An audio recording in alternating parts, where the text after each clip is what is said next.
Morning student, आज हम पढ़ेंगे कक्षा 9वीं का विज्ञान। इसमें देखेंगे अध्याय 12 है कार्य एवं ऊर्जा। ठीक है, इसके बारे में हमने पढ़ेंगे आज।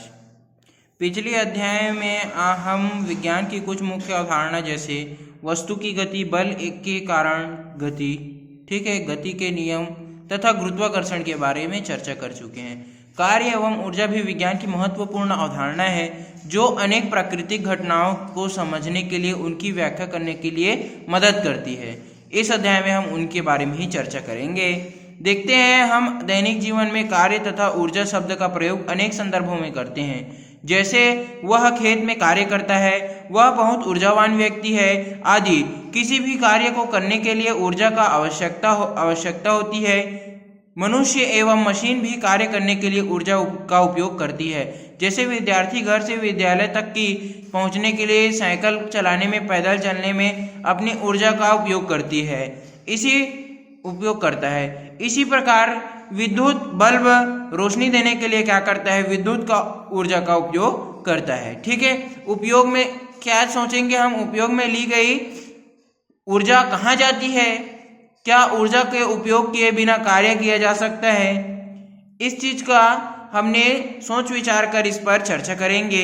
देखते हैं कार्य के बारे में सटीक और सही शब्द में हम क्या कह सकते हैं। सबसे पहले हमने देखेंगे दैनिक जीवन में सामान्यतः किसी भी लाभदायक शारीरिक एवं मानसिक परिश्रम को कार्य समझा जाता है। जैसे कि आप अपने दिमाग में अगर किसी भी चीज के बारे में सोच रहे हैं, जो चीज आपको बाद में फायदा पहुंचा सकती है, या अपने बिजनेस के बारे में या किसी भी चीज की अपने पढ़ाई के बारे में सोच रहे हैं, तो उसको एक कार्य कह देते हैं सामान्यतः। लेकिन विज्ञान की भाषा में वह कार्य नहीं है। विज्ञान की भाषा में बल लग रहा है और उस चीज में विस्थापन दिखाई दे रहा है, तभी वह चीज कार्य कहलाएगा। ठीक है, इसमें देखते हैं। अब दैनिक जीवन में सामान्यतः किसी भी लाभदायक शारीरिक एवं मानसिक परिश्रम को कार्य समझा जा सकता है। जैसे विद्यार्थी परीक्षा के समय अध्ययन में बहुत समय व्यतीत करता है, पुस्तकें पढ़ता है, प्रश्न पत्रों को हल करता है, कक्षा में विचार विमर्श करता है, सामान्य भाषा में वह कठोर परिश्रम यानी कार्य करता है। इसी प्रकार किसी भी गीत को गुनगुनाने, मित्रों से बातचीत करना, विद्यालय में के लिए कार्य योजना बनाना, सोच विचार करना आदि सभी को कार्य समझा जाता है। किंतु विज्ञान एवं भौतिक कार्य की परिभाषा इससे अलग होती है। विज्ञान में कार्य करने के लिए दो शर्तें आवश्यक है, दो दशाएं आवश्यक है। पहला, वस्तु पर कोई बल लगना चाहिए। दूसरा, वस्तु विस्थापित होनी चाहिए या वस्तु की स्थिति में परिवर्तन होना चाहिए, तभी वह क्या कहलाता है, कार्य कहलाता है। ठीक है, इसके आगे देखते हैं। भौतिक कार्य तभी होगा जब बल की उपस्थिति में वस्तु विस्थापन होगा। ठीक है, अन्य सभी कार्य भौतिक कार्य नहीं होते।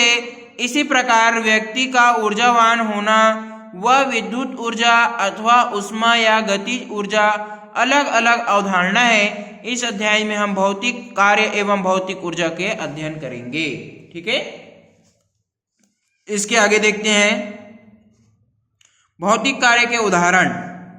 एक पुस्तक को उठाने के लिए आपको बल लगाना पड़ता है और पुस्तक को ऊपर की ओर विस्थापित होती है, इसलिए यह विज्ञान के में कार्य माना जाएगा। पुस्तक ऊपर उठाने में लगा गुरुत्वाकर्षण बल के विरुद्ध आप क्या कर रहे हैं, कार्य कर रहे हैं। वह पुस्तक की गति में परिवर्तन होता है।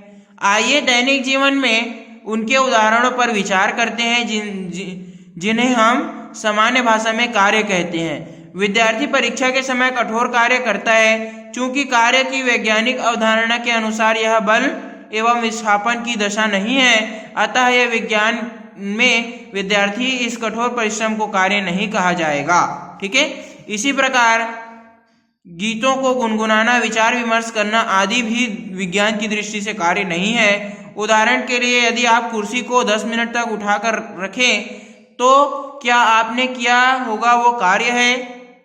शायद आपकी थकान से आपको लगे कि आप बहुत कार्य किए हैं, परंतु भौतिक कार्य की परिभाषा के अनुसार कुर्सी को उठाए रखने में कोई आपने कार्य नहीं किया है।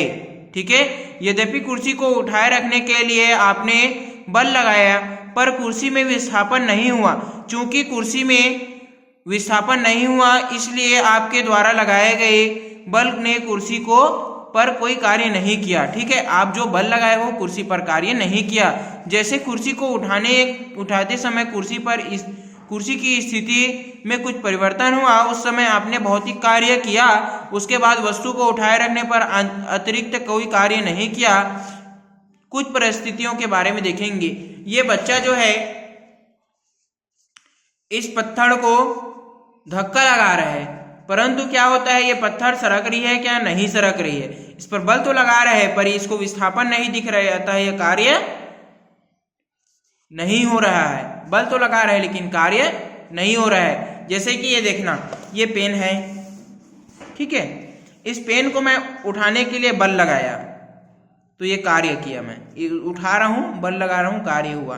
अब उठाए रखे रहूंगा इसको 10 मिनट 20 मिनट तक, तो यह उठाए रखने पर मैं बल लगाना पड़ रहा है, परंतु वह कार्य नहीं कहलाएगा क्योंकि इसमें विस्थापन नहीं होगा। तब जब उठाए रखूंगा तो इसमें विस्थापन नहीं होगा। ठीक है, इसके आगे ही कुछ देखते हैं। आपने एक बहुत बड़ी चट्टान को धकेला पर वह नहीं हिला, यह क्या है? कार्य नहीं हो रहा है। आप सीढ़ियों से चढ़कर इमारत की दूसरी मंजिल पर पहुंच गए, यहाँ कार्य हो रहा है। यात्री स्टेशन पर बैग खींचकर कुछ दूर तक ले जाता है तो यह कार्य है। एक चलते हुए साइकिल को रोक देना, बल लगाकर रोक देना और साइकिल की अगर एक साइकिल एक जगह पर रुके रहेगी तो वहां कार्य नहीं होगा। ठीक है,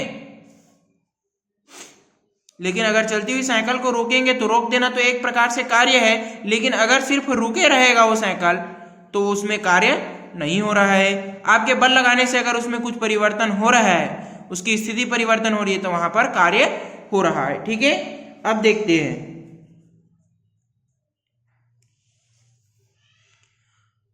आपकी कक्षा में कुर्सी, टेबल, बेंच आदि रखे होंगे। इन सभी को एक एक बार ऊंचाई तक उठाकर देखिए। आप बताइए कि क्या कार्य हो रहे हैं, कौन सी ऊंचाई तक के उठाने में आपको सबसे ज्यादा कार्य करना पड़ रहा है। तो इस चीज को छोड़िए, प्रैक्टिकली देख लेना इसको। एक नियत बल द्वारा किया गया कार्य, तो इसमें आपको इसको कल हम पढ़ा देंगे। आप लोगों को सिर्फ इतना याद रखना, किया गया कार्य बराबर बल गुणित वस्तु का बल की दिशा में विस्थापन। ठीक है, कार्य जो है अदिश राशि है। W बराबर Fs, वर्क बराबर बल गुणित क्या होता है? W बराबर कार्य बराबर बल गुणित विस्थापन। ठीक है, इसको याद रखना। और बल को क्या बोलते हैं? न्यूटन से दर्शाते हैं F को, और दूरी जो है मीटर से, तो यहां पर क्या हो जाएगा? Newton metre. न्यूटन मीटर जो है कार्य का मात्रक हो जाएगा। ठीक है, इसको आगे कल और हम पढ़ेंगे, उसके बाद न्यूमेरिकल देखेंगे। ठीक है।